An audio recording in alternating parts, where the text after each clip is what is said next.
think the journalists, we were disoriented at the beginning, and we probably didn't ask quite as many tough questions and say, why wouldn't masks work? It seems like 5 minutes ago we were told they weren't necessary at all, and now they're as commonplace as sweatpants.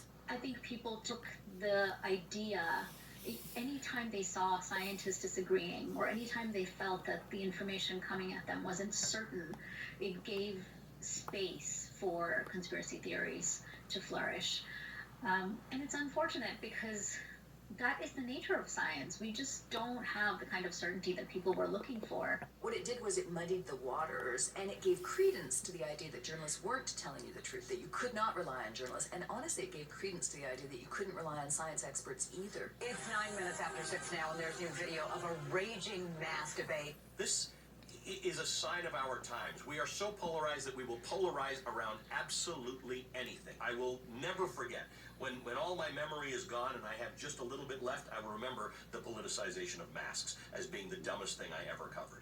This morning, as COVID cases mount across the country, the mask debate is intensifying. People are very passionate on both sides of the great mask debate. The partisan mask debate is heating up. Mask debate's growing. The president is trying to have us cover the mask debate. I was pushing back and saying, we should be covering X, Y, or Z. And we aren't, but we should be. And that's when the senior producer said, people don't come to us for that. They come to us for comfort.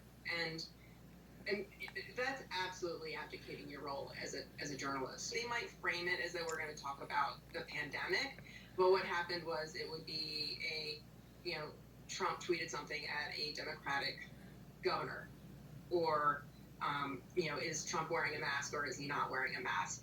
The president, wearing a mask in public for the first time at Walter Reed on Saturday, faces a leadership crisis of his own making.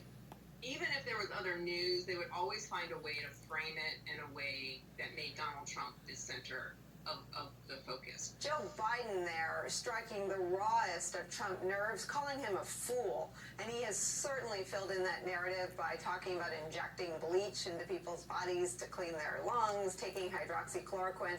We produced a side where we think we're right and the other side is insane, and that's what the other side thinks of us too. I disagree. You're wearing You can a mask. have your thoughts and I can have mine. You're required to wear a mask. I disagree. It's science. I'm sorry.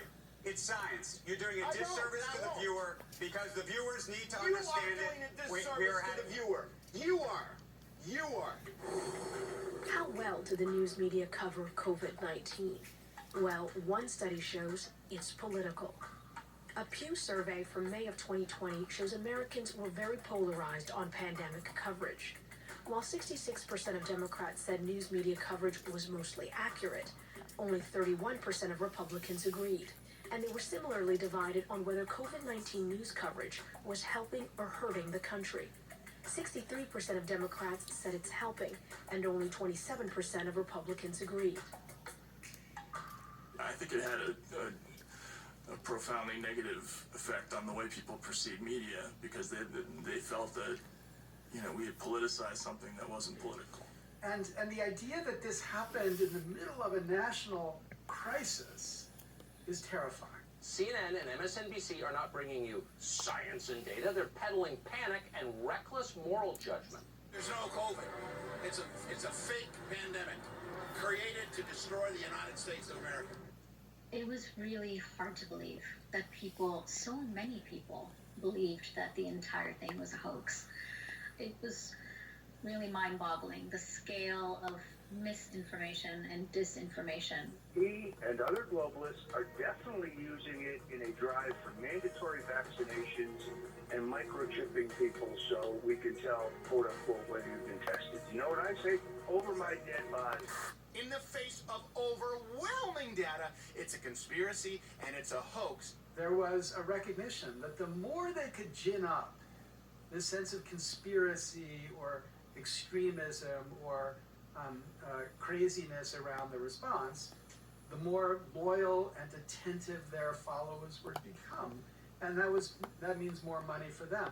Growing concern over potential super spreading events, which may be fueling a dramatic spike in coronavirus cases. Tensions boiling over outside a church in Ventura County, California.